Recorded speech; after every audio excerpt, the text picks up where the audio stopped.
Bonjour, bienvenue à toutes et à tous pour notre premier rendez-vous de dimanche en politique de l'année. Et pour commencer 2018, notre invité est l'un de ceux qui a le plus marqué l'histoire politique de notre région. Aujourd'hui, sa vie élective est terminée, il n'a plus de mandat, mais de la politique, il veut en faire autrement et continuer à faire entendre sa voix, vous allez le voir. Notre invité, c'est Jean-Marc Ayrault.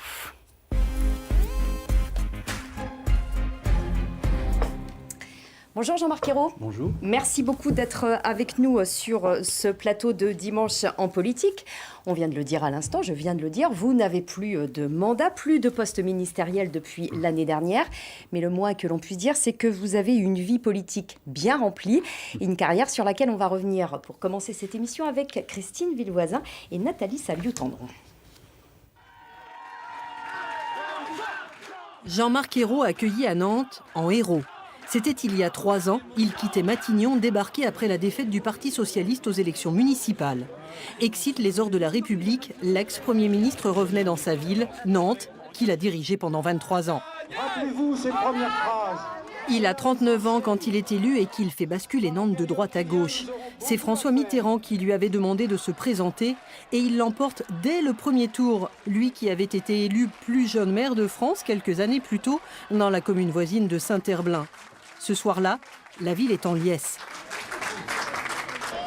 Nous revenons de loin, mais la campagne de ces 4 derniers mois a montré chez les Nantais une volonté farouche et sincère d'un changement en profondeur. Et pendant 23 ans, il va totalement modifier la physionomie de cette ville qu'il qualifiait en 89 de belle endormie. Nantes, 7e ville de France, doit retrouver son rang de capitale rayonnante et se positionner dans le peloton de tête des grandes métropoles européennes de demain. Il va parier sur l'urbanisme, les transports publics et la culture pour faire bouger les lignes et faire connaître Nantes. Sa réussite nantaise, c'est d'ailleurs sa carte de visite à l'Assemblée nationale. Il est élu député en 1986 et il le restera sans discontinuer jusqu'à sa nomination à Matignon. 6 mandats pendant lesquels il va côtoyer tous les grands élus de la Ve République. En 1997, il devient président du groupe socialiste à l'Assemblée nationale. En 2002, il participe à la campagne de Lionel Jospin, éliminé dès le premier tour de l'élection présidentielle. Un souvenir cuisant. Mais le vent tourne. En 2012, ce proche de François Hollande est récompensé de sa fidélité. Lui, le professeur d'allemand qui n'a fait ni Sciences Po ni l'ENA. Le président de la République a nommé M. Jean-Marc Ayrault Premier ministre. C'est la fin de son histoire d'amour avec Nantes. Ému, il abandonne son mandat de maire et passe le flambeau à son premier adjoint. En ce jour si particulier pour moi, je veux vous dire, et je veux leur dire, toute mon affection la plus sincère. Vive Nantes! Et c'est un Premier ministre populaire quand il arrive à Matignon. Il ne le restera pas, incapable d'appliquer ce qu'il voulait mettre en œuvre. Au sein du Conseil des ministres, le président de la République l'a rappelé, la discussion elle est libre, même si ce n'est pas sur le ministère dont les ministres ont la charge. Mais après, une fois que la décision est prise, c'est la solidarité absolue. Pourtant, avec Arnaud Montebourg, le divorce est consommé rapidement. Le dossier Florange fait exploser l'unité gouvernementale. Bien sûr, il aura quelques heures de gloire, comme le mariage pour tous, ardemment défendu par son ministre de la Justice. Mais en mars 2014, il est remercié et retrouve l'Assemblée nationale pendant quelques mois, avant d'être nommé au Quai d'Orsay en février 2016.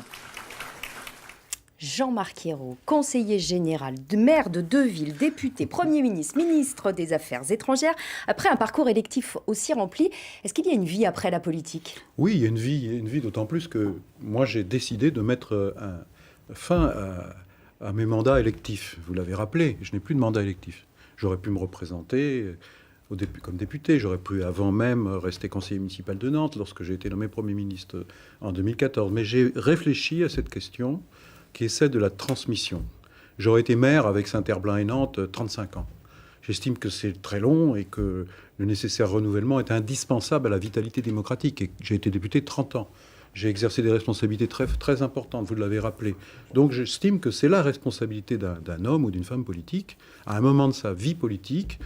de passer la main. De passer la main, de préparer aussi, et de transmettre. Donc je suis très fier d'avoir pu le faire à Nantes. Et Je suis très fier aussi et heureux que Johanna Rolland ait pu réussir à avoir la confiance des Nantais en 2014. Même si je sais que c'est une tâche difficile, j'ai exercé ce mandat, mais c'est un des plus beaux mandats, donc je suis très heureux que ça soit passé ainsi. Alors, on va parler notamment de votre expérience à Matignon. Vous aviez dit, avant d'être nommé Premier ministre en 2012, « Je sais que ce sera difficile ». Est-ce que vous vous attendiez à ce que ce soit aussi difficile? On ne peut pas imaginer toutes les difficultés, les complexités, les exigences, mais je savais que ça serait difficile. L'enfer de Matignon, ça vous parle? Non, mais ça, j'aime pas cette expression, parce que on sait que quand on est Premier ministre, tout remonte à Matignon. Vous devez arbitrer, vous devez coordonner, consulter, discuter, débattre, défendre. Et ça, c'est la mission même qui l'impose. Donc il faut pas... Ce sont certains de vos prédécesseurs qui ont dit ça. C'était un enfer d'être Premier ministre. Oui, mais la plupart d'entre eux avec qui j'ai pu discuter récusent cette idée, parce que c'est une noble mission, c'est un beau challenge, c'est un défi permanent. Vous êtes au cœur de la machine de l'État. Alors bien sûr, avec le président de la République qui est la clé de voûte, mais l'ensemble des ministères doivent être coordonnés, et qui le fait, c'est Matignon. Et puis à chaque fois qu'il y a une crise, alors c'est là que c'est difficile, à chaque fois qu'il y a une crise... Et Dieu sait qu'il y en a eu. Et crise sociale, crise économique, crise environnementale, crise sanitaire. Crise politique à l'intérieur même de votre gouvernement. Oui, alors ça c'est sans doute ça qui m'a le plus... qui m'a été le plus douloureux. Qui vous a blessé, personnellement? On a vu Arnaud Montebourg dans ce résumé. Oui, j'en fais pas qu'une affaire personnelle, parce que je pense que c'est plus grave que ça. C'est pas un problème entre une personne et une autre personne. C'est pas un problème entre Arnaud Montebourg et moi. C'est un problème de comportement. Comme je l'ai dit... discipline gouvernementale. Oui, parce que comme je l'ai dit dans le petit film que vous avez fait, on débat, on discute, et puis une fois que la décision est prise, il y a une règle dans un gouvernement, c'est la solidarité gouvernementale. Et j'ai constaté, et ça s'est poursuivi ensuite, il y a une dégradation des mœurs. On a vu à l'Assemblée nationale aussi un manque de discipline et de solidarité de la part d'un certain nombre de députés socialistes, les frondeurs. Et ça, c'est le début de la perte de la confiance. Ça ne peut pas marcher. Et je n'arrive pas à comprendre que quand on exerce de si hautes responsabilités au service du pays, au service des Français, qu'on se laisse aller ainsi. Vous avez dit... et donc je regrette ça. C'est sans doute pour moi le plus difficile. Parce que confronté aux épreuves, confronté aux défis, aux difficultés, la France a connu aussi les attentats. On fait face. Il faut là, on est au contraire à fond. Il faut être solidaire. Vous avez quand même eu ce mot devant la caméra de votre fille, d'ailleurs, qui avait réalisé un film avec vous. Ça s'appelait Mon père, ce héros. Ma loyauté a été poussée à l'extrême et je le regrette. Vous parliez de François Hollande ? Je regrette surtout par rapport au comportement d'un certain nombre de ministres. Vous en avez et du cité président de la République ? Le président de la République souhaitait éviter les vagues, mais parfois il vaut mieux trancher dans le vif, il vaut mieux prendre une décision. Moi j'aurais aimé qu'un certain nombre de ministres, à partir du moment où leur comportement portait préjudice, non pas à moi-même, mais à la démarche collective qui était la nôtre, au projet que nous avions à mettre en œuvre pour le pays, que des décisions soient prises, elles n'ont pas été. On l'a vu par la suite que ça a coûté cher. Vous avez dit d'ailleurs que vous avez regretté de ne pas avoir débarqué Arnaud Montebourg après l'affaire de Florange. Vous avez passé 685 il a fini jours par être débarqué par la suite. Après votre départ de Matignon. 685, c'est le nombre de jours que vous avez passé à Matignon. Est-ce que vous considérez que votre bilan et que même votre personnalité a été sous-estimée ? Oui, je ne sais pas si on peut dire ça. Il faut du temps pour faire la part des choses. Dans l'instant, tout ce qui est nouveau est beau, puis très vite les choses s'estompent. On a vu avec Manuel Valls, les choses ont été bien plus compliquées qu'on ne l'imaginait au départ. Et puis c'est la fin du quinquennat de François Hollande. Il y a eu l'affaire de la déchéance de nationalité. Il y a eu la loi El Khomri qui, à mon avis, a été mal préparée, mal conçue. Il m'a manqué du temps. Moi, j'aurais aimé avoir, très sincèrement, 1 an de plus. C'est comme ça que j'imaginais les choses. 5 ans à Matignon, je ne l'imaginais pas. Comme François Fillon, non ? Non, parce qu'il y a une forme d'usure au bout d'un moment. C'est tellement prenant, tellement accaparant qu'il est bon que le président de la République souhaite aussi qu'il y ait une respiration. Mais là, ça s'est fait un peu précipitamment, alors que des mesures difficiles avaient été prises sur le plan fiscal, sur le plan économique, sur le plan de l'orientation du redressement du pays, et j'ai pas pu bénéficier. Vous avez payé en fait les mauvais scores aux élections municipales. Pas seulement de 2014. Les décisions difficiles qu'il fallait prendre. Vous voyez, je vais prendre un exemple très concret parce qu'aujourd'hui, il faut s'en féliciter, c'est le retour de la croissance.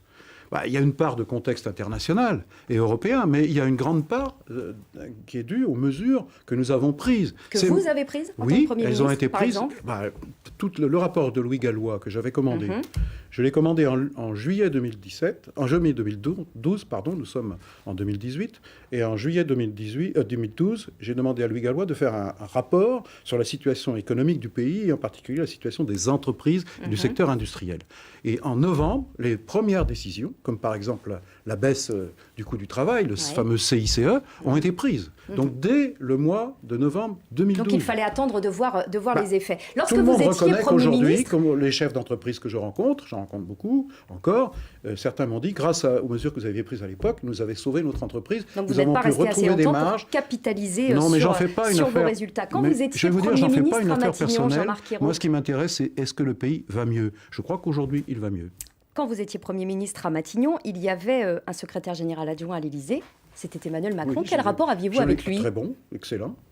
C'est quelqu'un de tout à fait courtois, aimable, j'allais dire un peu séducteur dans la manière dont il se comporte. C'est un type très intelligent et assez à l'écoute, je dois dire. Et donc, moi, je n'avais pas directement affaire avec lui. Est-ce que vous avez des rapports particuliers avec lui sur non. Notre-Dame-des-Landes, par exemple, qui va être le sujet auquel on va s'intéresser aujourd'hui? Est-ce que vous avez une parole libre, différente? Tout à fait libre. Tout à fait libre, y compris comme président de la République aujourd'hui. Je crois que c'est très important. Non, je pense que c'est très agréable de pouvoir parler avec quelqu'un qui, bon, bien sûr, est président de la République aujourd'hui et donc il a la responsabilité de trancher, Vous avez voté pour lui dès le premier tour? J'ai voté je voulais absolument éviter, je l'avais dit plusieurs fois, qu'on se trouve dans une situation d'impasse politique dans notre pays. Avec un deuxième tour, François Fillon, Marine Le Pen. Voilà. Et donc vous avez quand voté j'ai utile? vu que la situation était dégradée à ce point à gauche, j'ai pris mes responsabilités. Je ne suis pas le seul à l'avoir fait. Par contre, vous avez donc voté Emmanuel Macron, pour être très clair, dès le premier tour et le deuxième. Aux élections législatives, j'ai voté pour les candidats du Parti socialiste, parce que je pense qu'on a besoin, et ça reste encore vrai aujourd'hui, d'une force politique de gauche dans le pays qui soit capable à la fois de porter des valeurs, un idéal, on en parlera dans et un aussi instant avec d'être capable de gouverner. L'avenir du Parti socialiste. Mais d'abord, revenons à un sujet d'actualité brûlante, on peut le dire, mais ça fait longtemps que ça dure, c'est Notre-Dame-des-Landes. Quand vous avez été nommé à Matignon en 2012, tout le monde s'est dit, cette fois, ça y est, c'est sûr, Notre-Dame-des-Landes va se faire. Tous les politiques favorables à ce projet sont aux manettes. Vous, à Matignon, Jacques Oxiette à la région, à la mairie de Nantes, Patrick Rimbert qui était également favorable, et Philippe Grosvalet au département. Plus de raison que ça capote. Résultat, presque 6 ans plus tard, eh bien, on est toujours dans l'attente d'une décision qui, cette fois, est imminente de la part d'Emmanuel Macron. Il y a une petite phrase du Point que j'aimerais vous faire lire, qui émanerait, soi-disant, d'un conseiller ministériel. C'est en tout cas ce qui est dit dans l'hebdomadaire. C'est si facile d'être courageux aujourd'hui, et il pense notamment à vous, mais qu'ont-ils fait lorsqu'ils étaient aux manettes? Qu'est-ce qu'on a fait?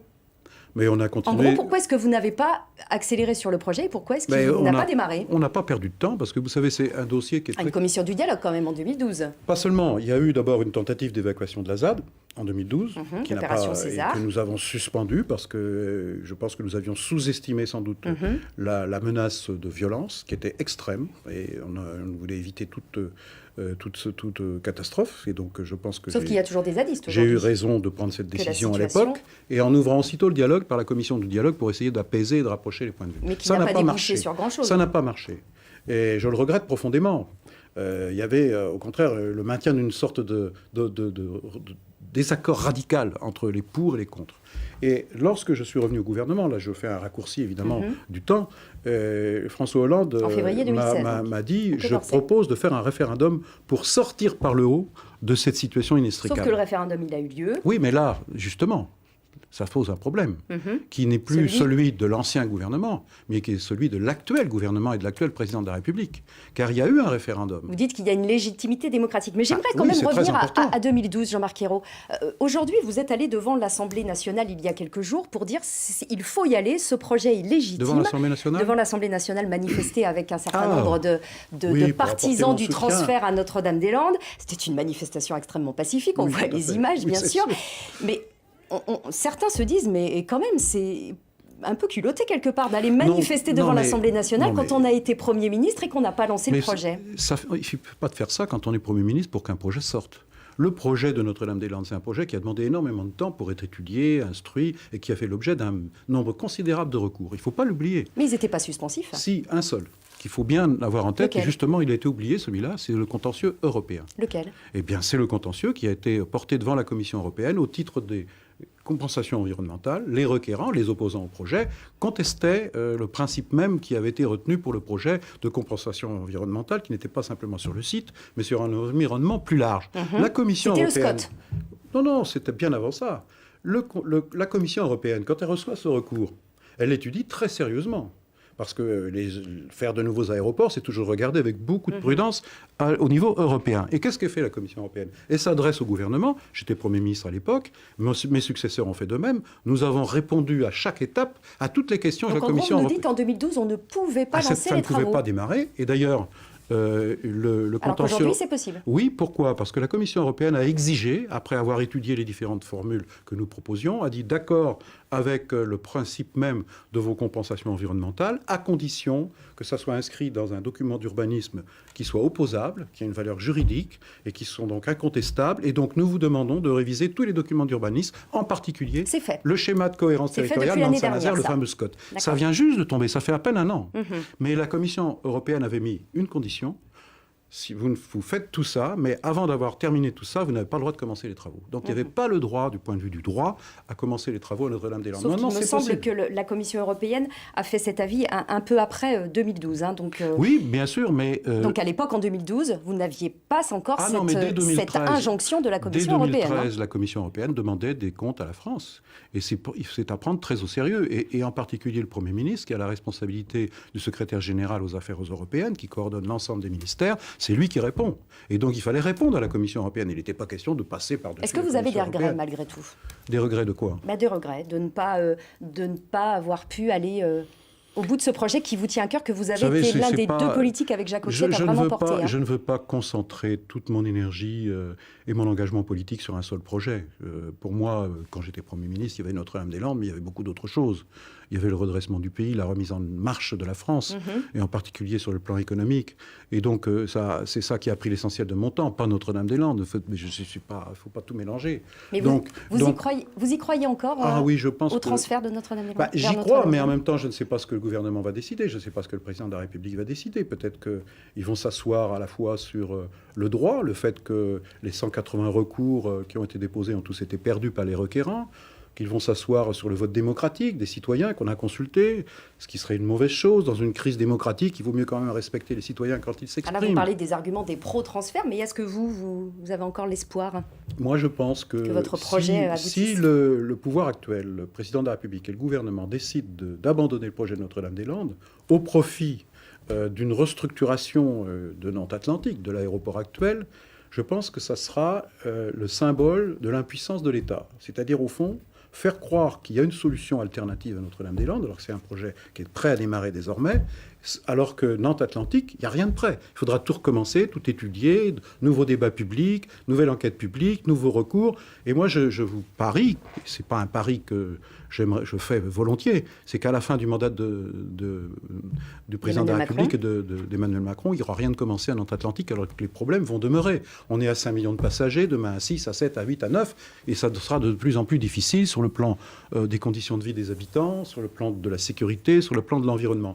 Donc je crois que ce ne serait pas une bonne décision. Le combat de Notre-Dame-des-Landes, il est poursuivi par celle qui vous a succédé, pas immédiatement, puisqu'il y a eu Patrick Rimbert juste après vous à la mairie de Nantes, c'est Johanna Rolland, même si elle a été assez discrète pendant longtemps sur ce sujet du transfert. Quel rapport avez-vous avec la nouvelle maire de Nantes? Ce sont des rapports de grande confiance et d'amitié. Vous lui donnez des conseils? Vous êtes présent? Je me suis fixé une règle, voyez-vous, c'est de ne pas avoir une attitude intrusive en quoi que ce soit. Moi, je lui fais confiance. Si elle souhaite me demander mon avis ou m'informer d'une décision qu'elle va prendre, elle le fait, mais je la laisse totalement libre. Et je pense que c'est pour moi à la fois du respect, mais aussi c'est pour elle une opportunité d'être elle-même et d'assumer pleinement sa mission. Je sais que c'est assez difficile, et donc je ne suis plus maire, et je ne suis pas un maire bis ou un maire qui est dans l'ombre à donner des conseils. Plus conseiller municipal depuis que vous avez passé la main. L'horizon, il s'est un peu dégagé pour Johanna Rolland cette semaine avec l'annonce par François de Rugy de rester au perchoir présidence de l'Assemblée nationale jusqu'en 2022, alors qu'il avait dit qu'il remettrait son poste en jeu en 2019. On lui prêtait des ambitions sur Nantes. Quel regard vous avez sur celui que vous avez un peu parrainé en politique? Il était votre adjoint à Nantes. Je l'ai eu comme adjoint, donc je le connais bien. De 2001 à 2008 au transport. Je le connais bien, il est président de l'Assemblée nationale. On parle de son parcours sinueux. Quel regard vous avez sur lui? Moi, je ne peux pas porter de jugement sur François de Rugy. Il est président de l'Assemblée nationale, c'est très bien. Il exerce ses fonctions avec beaucoup d'aisance. Et donc, je pense que c'est quelque chose qui lui plaît.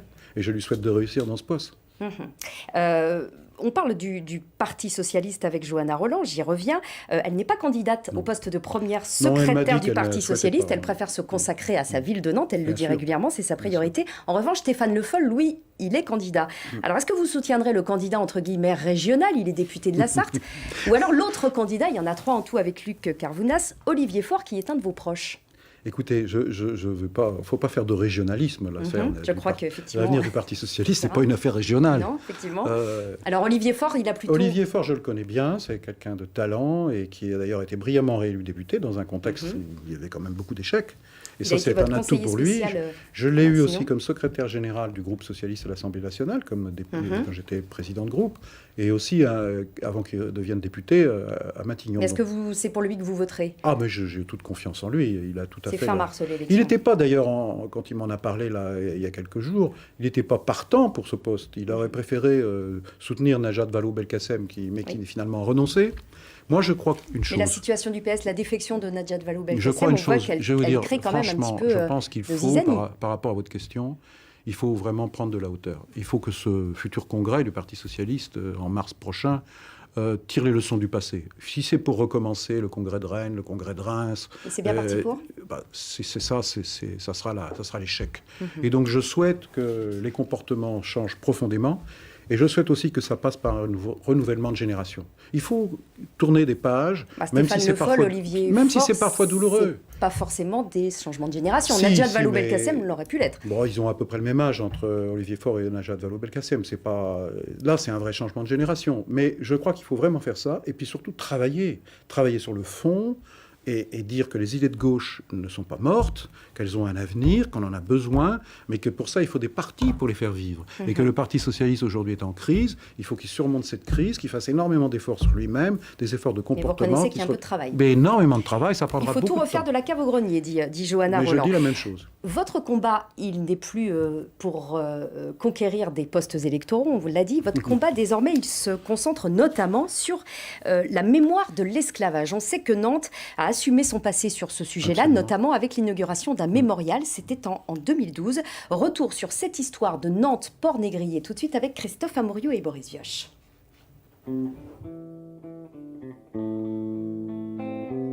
L'influence du commerce des esclaves sur l'histoire de la ville. Un passé longtemps difficile à assumer pour Nantes. Avec leurs bateaux, des armateurs nantais ont acheminé plus de 500 000 esclaves dans le cadre du commerce triangulaire entre l'Europe, l'Afrique et les Antilles. Un quartier emblématique, celui de l'île Feydeau. À l'époque de la traite négrière, au XVIIIe siècle, des familles font fortune et se font construire de très beaux hôtels particuliers. Les premiers bâtiments construits sont construits en 1740. Premier bâtiment habité en 1740. Et on va aller comme ça jusqu'à la Révolution française. C'est l'âge d'or, bien sûr, de la traite. Et c'est la manifestation de la réussite sociale d'une nouvelle catégorie que sont les bourgeois négociants.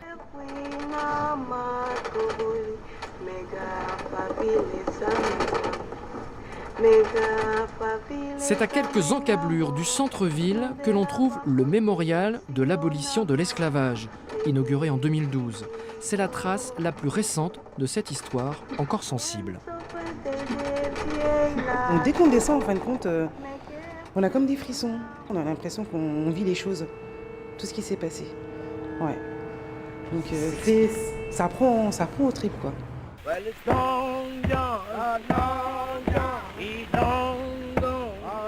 Honnêtement, je trouve ça très bien parce que c'est quand même un pan de l'histoire française. Et je pense que l'histoire doit être dite, en fait, tout simplement. On parle beaucoup de Louis XIV, de Clovis, ce genre de choses, mais aussi l'esclavage. Des traces de l'histoire tournées vers le passé, mais également ouvertes sur le présent. Nantes, premier port négrier de France au XVIIIe, a réalisé son travail de mémoire plus d'un siècle et demi après le décret d'abolition de l'esclavage dans les colonies françaises. Jean-Marc Ayrault, une abolition qu'on doit à Victor Schœlcher, c'était le 27 avril 1848. Est-ce que vous espérez l'annonce d'un geste fort le 27 avril 2018, jour du 170e anniversaire de ce décret? Oui, je pense que le président de la République que j'ai rencontré, Emmanuel Macron, s'exprimera sur cette question qui est celle de notre mémoire partagée, de notre histoire. Comme l'a dit une dame dans le reportage, un pan de notre histoire. Et donc il faut l'assumer. Longtemps oublié. Oublié, mais on a besoin de l'assumer sans chercher à quelque repentance que ce soit. Et l'exemple nantais montre bien que ça marche, que ça nous aide au contraire à être plus forts pour construire cette mémoire partagée qui concerne bien sûr tous les Français, quelle que soit leur origine, bien sûr les ultramarins, mais aussi ceux de la diaspora africaine. Donc c'est à la fois un travail sur l'histoire, sur le passé, un travail de mémoire, mais aussi une question contemporaine, c'est-à-dire nous rendre plus vigilants sur toutes les questions. Il y a encore des millions d'esclaves dans le monde. Les discriminations, le racisme et aussi, bien sûr, l'esclavage qui existe à l'échelle mondiale, qui est de 20-30 millions de personnes. On l'a vu avec la situation au Liban très récemment. Donc je crois que ce n'est pas une question du passé, c'est essentiel que nous puissions l'aborder très franchement, avec beaucoup de sérénité. Juste avant de quitter l'Élysée, François Hollande vous a nommé à la tête d'une mission, d'un établissement public, justement pour créer une fondation consacrée à l'esclavage. Quels seront ses moyens? Où est-ce qu'elle s'incarnera, cette fondation? Ces moyens, c'est d'abord une fondation, elle doit avoir des financements publics, mais aussi des financements privés. Donc, que vous recherchez, donc? Ce à quoi nous travaillons, c'est dans cette direction. Puis aussi sur le fond, c'est-à-dire, comme je vous l'ai dit, c'est-à-dire à la fois le travail de mémoire, un travail aussi sur le plan de la recherche scientifique, mais aussi un travail d'éducation, un travail de mise en valeur de tous les réseaux qui existent et qui sont les réseaux de la France de la mémoire. Il y a Nantes, bien sûr, mais il y a aussi beaucoup d'autres lieux. Mais est-ce qu'il y aura un lieu à Nantes, un mémorial à Paris, par exemple? C'est une réflexion qui est déjà engagée. Je pense qu'il faut un mémorial à Paris, parce qu'il n'y en a pas à Paris. J'ai eu l'occasion d'en parler avec Anne Hidalgo, qui est favorable au principe. Ce serait une très bonne chose. Faut-il un musée? C'est un moyen, ça demande beaucoup de moyens. Est-ce que ça peut être, par exemple, l'hôtel de la Marine, place de la Concorde, la place de la Marine, là où a été signé le décret Schœlcher? Là, il est envisagé d'y mettre le siège de la future fondation. Ce serait effectivement un lieu très symbolique, parce que c'est là que Victor Schœlcher, en 1848, a signé le décret d'abolition de l'esclavage. Donc à la fois, la France a été capable, vous voyez, c'est ça qui est terrible, c'est que la France a été capable d'organiser la traite et de l'esclavage, mais en même temps, elle était capable aussi de rompre avec ça, et puisque c'est en même temps la République qui a mis fin à l'esclavage. Et c'est aussi ce qu'il faut saluer. Et donc c'est toute cette histoire qu'il faut s'approprier, avec bien sûr toutes les parts douloureuses, et les parts terribles et tragiques, mais aussi ce qu'un pays comme la France, avec les valeurs qu'elle représente et qu'elle incarne, est capable aussi de réussir. Rapidement, très rapidement, est-ce que vous avez l'intention d'écrire un livre, vos mémoires, comme le font tant d'hommes politiques? Mémoire locale, mémoire nationale, oui, pourquoi pas, ça demande énorme travail. Là, je suis pris par ce projet, donc ça me prend beaucoup de temps. Je suis aussi à la Fondation Jean Jaurès, qui est une fondation d'obédience socialiste, où je travaille beaucoup aussi sur les questions européennes. Et aujourd'hui, vous savez qu'un des grands enjeux, c'est avec la relation franco-allemande, comment relancer l'Europe. Il y a des propositions de la France, bien sûr, qui vont dans le bon sens, mais il faut aussi y travailler. Donc ça fait beaucoup de choses. Et après ça, peut-être un livre. Si j'arrive à gagner un peu de temps, peut-être que je le ferai. Et puis je me permets de vous souhaiter mes meilleurs vœux pour l'année 2018. Qu'est-ce qu'on peut vous souhaiter? Écoutez, de profiter du temps aussi qui m'est maintenant donné. Vous savez que c'est la première fois depuis 40 ans que je n'ai pas d'agenda officiel et d'agenda contraint. Donc je peux décider plus librement de mon temps. Ça fait du bien. Est-ce qu'on peut vous souhaiter un transfert vers Notre-Dame-des-Landes? Non, mais si vous pouvez avoir du temps aussi pour moi, pour ma femme, ma famille, mes petits-enfants, mes amis. C'est la liberté, c'est précieux. Donc j'essaie de l'utiliser utilement, mais aussi avec bonheur. En tout cas, merci pour votre invitation et bonne année à France 3 aussi. Merci beaucoup Jean-Marc Ayrault d'être venu pour premier invité donc, de Dimanche en politique. La semaine prochaine, vous retrouverez Christine Villevoisin, ses invités, Christophe Clergeau et Guillaume Garot, deux élus socialistes, l'un à l'Assemblée nationale, l'autre au Conseil régional des Pays de la Loire. Merci beaucoup, je souhaite une excellente journée. Tout de suite, le 12-13 avec Cathy Collin.